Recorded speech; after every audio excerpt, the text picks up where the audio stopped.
4, 3. Hi, my name is Noah Sharrow, and I'm the 6th through 12th grade math coordinator here for Clarkston Schools. I'm here today to give you a rough idea of what happens in our secondary math program. First of all, the graduation requirements. You have to have 4 years of math. You have to get through Algebra 2 successfully, and you have to have math in your senior year. And before I go into specifics of the flow, I'd like to talk for a moment about what does it mean to do math these days. It's more than just, solving a handful of old school equations. It's making sense of problems and persevering in solving them. It's developing viable arguments and critiquing the reasoning of others. It's attending to precision. It's a handful of important things, not just the equations that you use to solve in algebra. We have 3 main pathways through our math program at the secondary level. First of all, about 2/3 of our kids have the standard math flow. It's Math 6 in 6th grade, Math 7, Math 8, and then Algebra as a 9th grader, Geometry as a 10th grader, Algebra 2 starting as a junior. If you have trouble with Algebra 2, you can stretch Algebra 2 over 2 years. We have a 2-year Algebra 2 program. Or you can culminate in Pre-Calc Trig class as a senior. And that's a plenty fantastic flow. It fully prepares you for college. It covers all the standards, all the national and state standards that you can think of.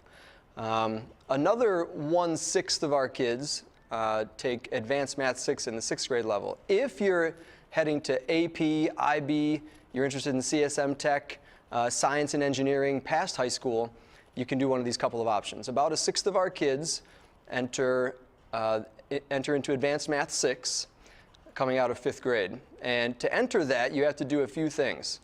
You have to have a teacher recommendation from your 5th grade teacher. You have to have a history of standardized test success, and also take our own placement tests, our local placement tests. So that's something like 1/6 of our kids end up on that flow. Once you're on that flow, you'll take Advanced Math 6 as a 6th grader, Advanced Math 7 as a 7th grader. Those courses basically cover Math 6 through 8.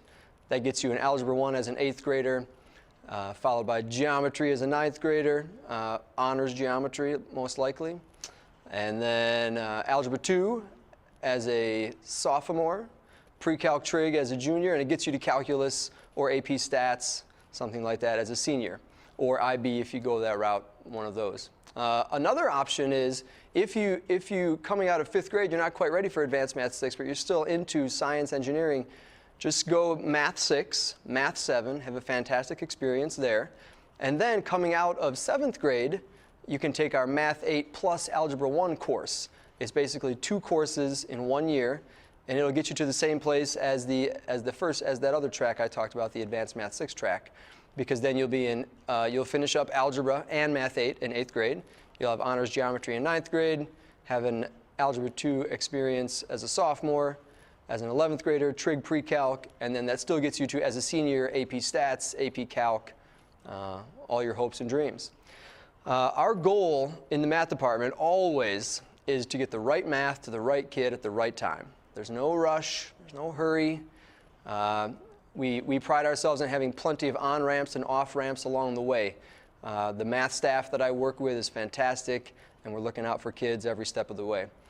If you have further questions about anything, obviously start with your child's classroom teacher. Look at the course guides that are online.